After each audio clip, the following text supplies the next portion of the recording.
御朱印旅正春です。今回は神奈川県の川崎から鶴見を巡ります。京浜急行大師線の川崎大師駅からスタートです。駅前から表参道を、まだ朝早くてお店は閉まっていました。川崎大師の入り口の表示が見えたら右に入っていきます。すぐ右手にまた仲見世が見えてくるので、そうするとあともう少し。まだ朝早くて名物の飴切りの音は聞こえてきませんでした。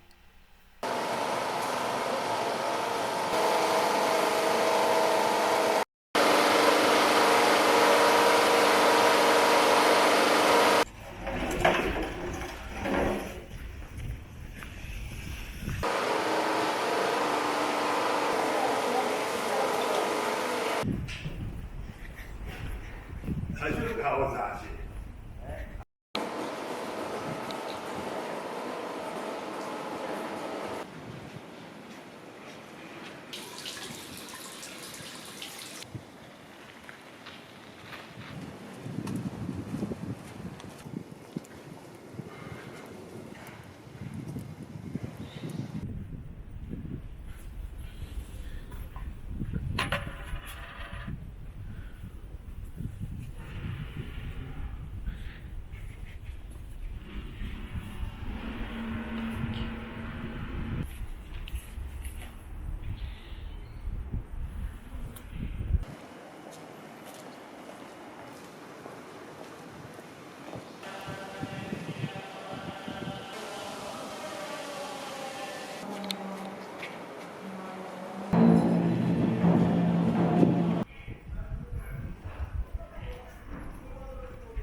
お願いします。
続いて川崎大師を後に若宮八幡宮へ向かいます。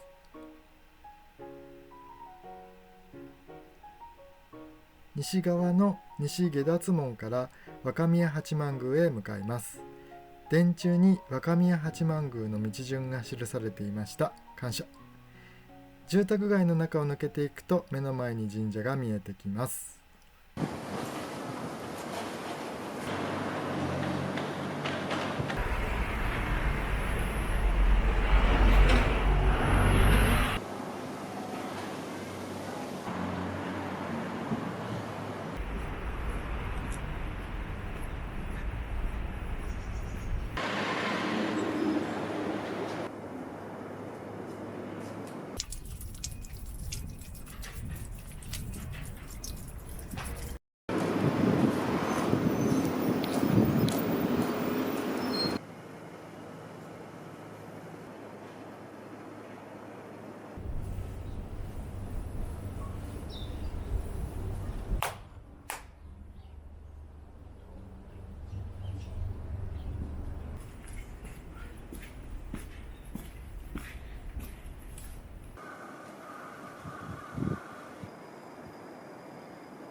若宮八幡宮を後に続いて稲毛神社へ向かいます。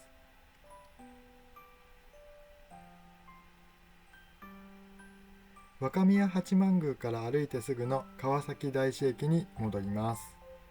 地平の昔ながらの駅ですね。改札を入るとすぐホームです。日中は10分に1本のペースで電車がやってきます。途中味の素の工場など工業地帯を進んでいきます。京急川崎駅中央口から出て第一京浜に向かって歩きます。稲毛神社は JR 川崎駅からも歩いていける距離です。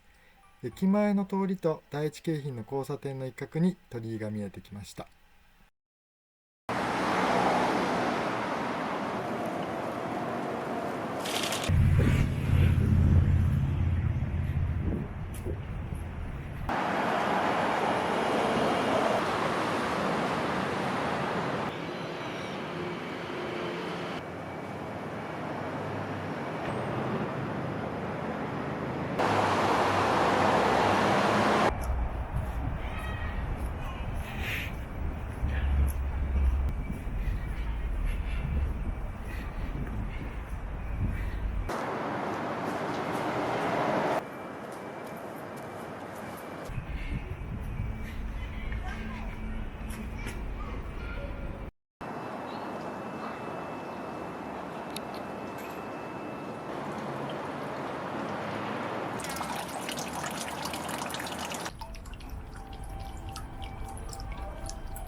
稲毛神社を後に続いて總持寺を目指していきたいと思いますが、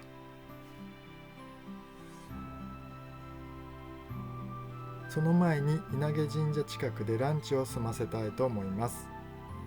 事前に食べログで調べたとんかつ屋さんへ向かいました。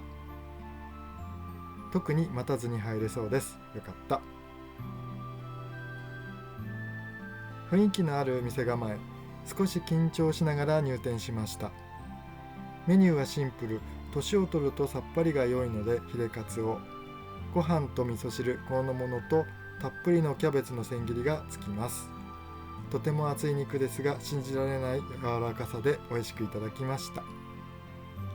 とても素敵なランチの時間を過ごせました。最後の総持寺も頑張って歩けそうです。まずは京急川崎駅に戻って電車で最寄りまで移動します。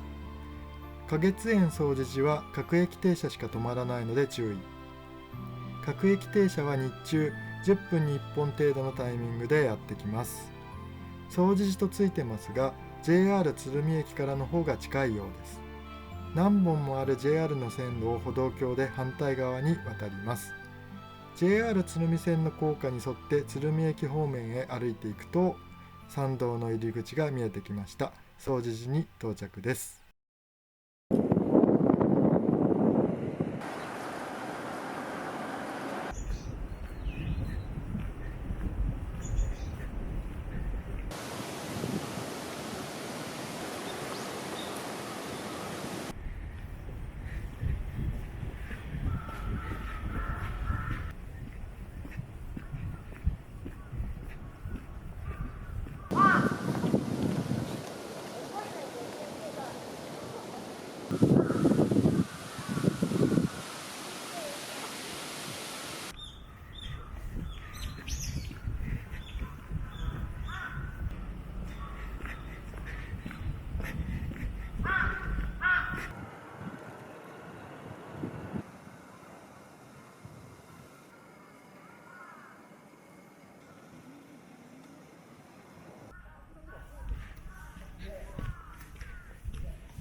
御朱印巡りを終え、境内にあるカフェに立ち寄りました。